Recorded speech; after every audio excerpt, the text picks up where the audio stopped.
நா. முத்துக்குமாரின் மறைவு தமிழ் திரையுலகிற்கு பேரிழப்பு என திரைத்துறையினர் தெரிவித்துள்ளனர். அவர்களுக்கு அவருடைய குடும்பத்தார்களுக்கு என்னென்ன விதத்தில் நாங்கள் உறுதுணையாக இருக்கோம். ஆனால் இது நடந்திருக்கக்கூடாத ஒரு வயது, நடந்திருக்கக்கூடாத ஒரு சம்பவம். ஆனால் அவங்க குடும்பத்துக்கு குழந்தைகளுக்கும் மனைவிக்கும் சொந்த பந்தம் அவங்களுக்கு இருக்கிற இழப்புங்கிறது தாங்கிக் கொள்ள முடியாத இழப்பு.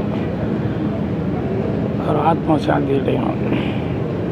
அவங்க குடும்பத்துக்கு என்னுடைய ஆழ்ந்த இரங்கலை தெரிவிச்சுக்கிறேன். அற்புதமான கவிஞன். ஒரு அப்பா கவிஞன் சொல்லாங்க. ஒரு அப்பாவும் அவர் கவிதையை படிக்கும் போதெல்லாம் பெருமைப்பட்டுக்கும். எனக்கு என்ன ஒரு அப்பா மேலே பாசம் வரணும், அப்படிப்பட்ட ஒரு இல்லைன்னு ரொம்ப வருத்தமாக இருக்குது. எத்தனையோ விருதுகள், ஒவ்வொரு வார்த்தையும் கவிதைகள்.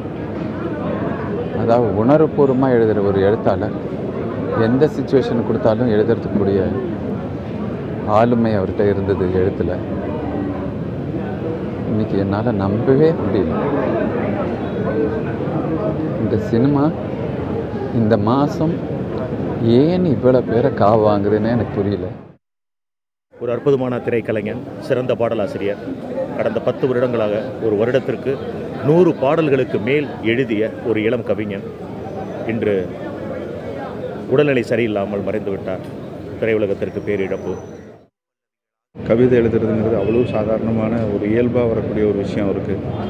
ஸோ கிட்டத்தட்ட ஒரு 10 நிமிடம்லாம் மிகப்பெரிய வெற்றி பாடல்கள்லாம் கொடுத்துருக்காரு அவர். ஒரு கல் ஒரு கண்ணாடி, சிவாமன் சில சக்தி பாடல்லாம் ஒரு 1/2 hourல எழுதின பாடல். ரொம்ப மனசு கஷ்டமாக இருக்குது. அவருடைய ஆத்மா சாந்தி அடையணும்.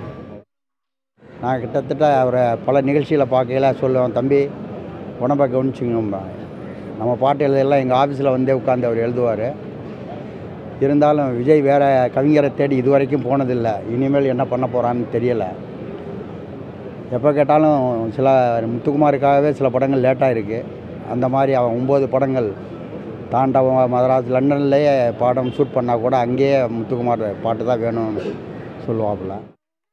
அதே தான் நானும். அதை கூட பிறக்காத தம்பி நான். ஏன்னா எப்போ பார்த்தாலும் ஃபோன் அடித்தாருன்னா வீட்டுக்கு சாப்பிட்டு போடா, ஆஃபீஸ்க்கு வாடா அப்படின்னு சொல்லி அடிக்கடி கூப்பிடுவார்.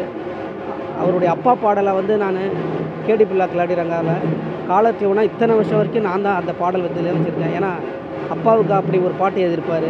அதேமாரி குழந்தைங்களுக்காக என்னுடைய அம்மாவை பற்றி அந்த பாட்டு நான் பாடுவேன். 10 மாதம் என்ன சொன்னார். அவர் ஃபோன் பண்ணி அந்த அம்மா பாட்டை கேட்பார். ஏன்னா அம்மா இறந்ததுனால கேட்பார். அப்படி ஒரு தாயுள்ளம் கொண்ட அண்ணன் இன்றைக்கி இறந்தது, பிரிஞ்சுது. ரொம்ப மனசு கஷ்டமாக இருக்குது.